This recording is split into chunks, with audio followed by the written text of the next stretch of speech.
Hello, good morning, good afternoon, good evening, depending on whenever you're going to see this video. So my name is Onwane Cynthia. I'm a registered nurse. And then, as we all know, we're still in the celebrating mood of the Nurses Week. All right, so shout out to all my wonderful colleagues. You guys are amazing. Today is the day 3 of our Nurses Week, and I'll be taking you on reproductive health. So what is reproductive health? So reproductive health refers to a healthy and complete male, female reproductive organs. How a couple can have and improve their sexual life, and then their capability to reproduce, and the freedom to do so as referred to when and how they can do that using family planning. All right, so there's so many myths and misconceptions about infertility and reproduction. So I'll be debunking like 5 of them today. So the first one I'll be debunking is you need to relax. You see a married couple struggling with infertility and you tell them you need to relax. Oh, come on. Infertility is not just a psychological issue that you need to just calm down and relax and sleep, and then the baby crawls into your womb. So instead of telling them to relax, why don't you advise them to see a specialist, an infertility specialist that can help. All right, so the second myth is that you need to try more. Really? It's not as if this couple don't know that having sex is a part of achieving pregnancy. So telling a couple that they need to try more can be disheartening, because it makes them feel like they've not been trying their best. So please, next time you see a couple struggling with infertility, resist that urge to tell them to try more.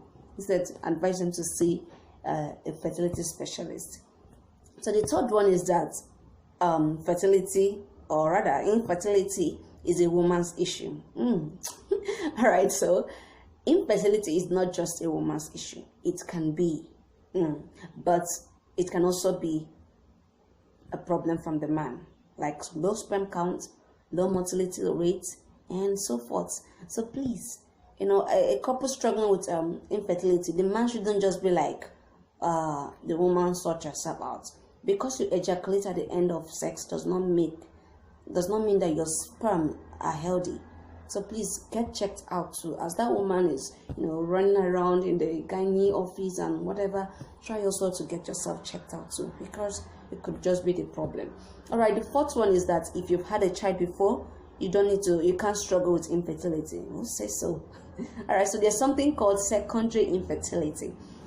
So this is a couple that have had a child or children and then can't seem to get pregnant again. So this is because from the time they had the last baby, to the time they want to have another one, there can be a problem, with their reproductive organ.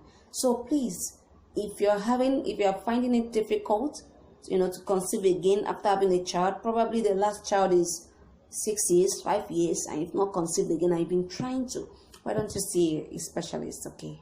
All right. So the fifth one is that, your lifestyle has nothing to do with your fertility.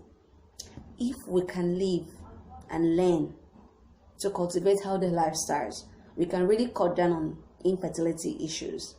Healthy lifestyle, like, maintaining a healthy weight, exercise regularly, eating healthily, taking water, copious fluid, take water a lot, rest. The whole world is not on your shoulder. Take rest, adequate rest. And then also try to manage your stress healthily. We know that being a Nigerian is stressful already, but we need to learn how to manage our stress healthily. That can help us too. All right, so that is it about debunking myths. Now, I want to talk about some certain ill practices that are aimed at or against conception and reproduction. The first one I'll be talking about is vaginal douching and vaginal cleaning with soap and chemicals. Baby girl, sweetheart, your vagina is self-cleansing. You don't need to introduce soap and some other chemicals, whatever, into the vagina to keep it clean. You can actually be harming it You can be killing the normal floras. So please, just use water. It is enough for the vagina.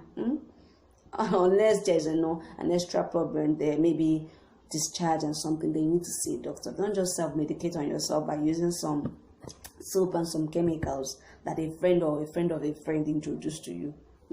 All right, so the second one is child marriages. It's so disheartening that in some cultures, up to date, child marriages are still practiced.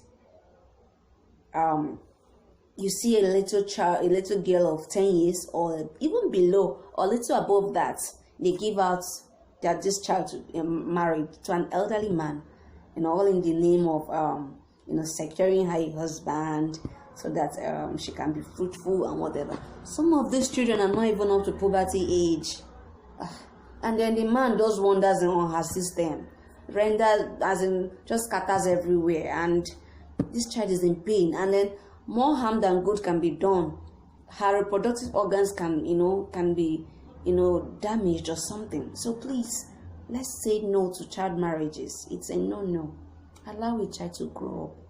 Allow that body to grow up, to mature, before you start introducing some things into it, please. And also, this is also a voice against sexual abuse on minors. It is still very bad.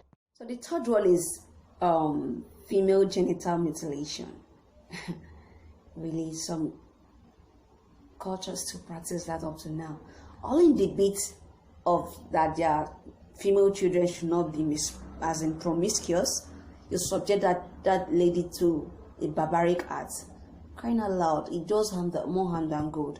Because some of these ladies, they come down with complications such as vaginal stenosis, fistula, anal fistula, rectal fistula, and then even dyspareunia, pains during sex, dysuria, pain during urination, and so many other complications.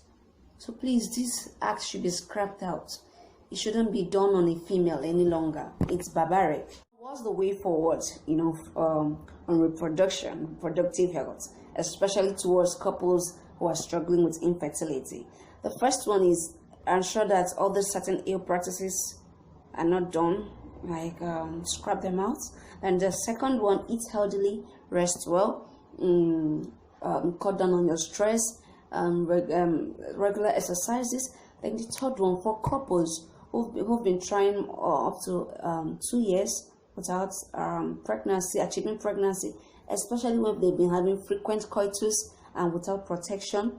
So please seek an infertility specialist or a fertility specialist. IUI and IVF practices. IUI is intrauterine insemination. IVF is in vitro fertilization. In as much as it's not still widely acceptable by people still have their reservations about that, but it's really an angle to be checked out on to improve, to achieve pregnancy. And then the last but not the least, pray. God can do anything. There's nothing impossible for God to do. So thank you for joining me